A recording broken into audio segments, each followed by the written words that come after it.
فرمایا جس علاقے کے اندر ایک دین کا مدرسہ قائم ہو جائے، مالک کائنات 40 سال تک اپنے عذاب کو روک دیتا ہے۔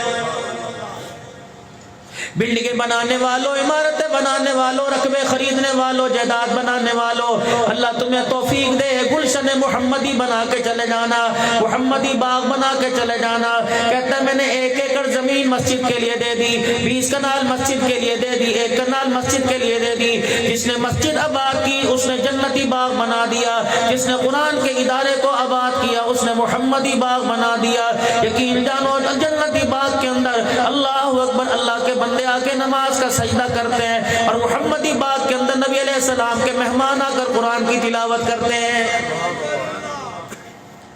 جب بھی مسجد بناؤ ایک کمرہ ساتھ مدرسے کا بنا دو کہ اللہ کا گھر بھی آباد رہے اور قیامت کی صبح تک اللہ کے قرآن کا گلشن بھی آباد رہے۔ دنیا کے یار بے وفا، مال بے وفا، اولاد بے وفا، دھن دولت بے وفا، کاروبار بے وفا، یہ اللہ کا قرآن اتنا وفادار ہے، قبر میں ساتھ جائے گا، میدان حشر کے اندر ساتھ جائے گا، جب تک جنت الفردوس کی چوکٹ پار نہ کروا دے یہ اللہ کا قرآن دوستی کا اظہار نہیں چھوڑے گا۔ حضرت عبادہ بن صامت رضی اللہ تعالیٰ عنہ راوی ہے، فضائل قرآن میں جناب مدنی کریم صلی اللہ تعالیٰ علیہ وسلم نے ارشاد فرمایا، اللہ اکبر، جب میت کو قبر کے اندر اتارا جاتا ہے کہ اللہ کا قرآن میت کے سینے کے اندر محفوظ ہو جاتا ہے، جب میت سے سوال کیا جاتا ہے کہ اللہ کا قرآن قبر کے اندر سینے سے نکل کر سامنے کھڑا ہوتا ہے، اور آسمان سوال کرنے والے فرشتوں سے کہتا ہے خبردار اس سے سوال نہ کرنا، یہ مجھے پڑھا کرتا تھا، میں اس کا وارث ہوں، میں نے اس کے ساتھ یعنی نبھانے کا، قبر کے عذاب سے بچانے کا وعدہ کر لیا۔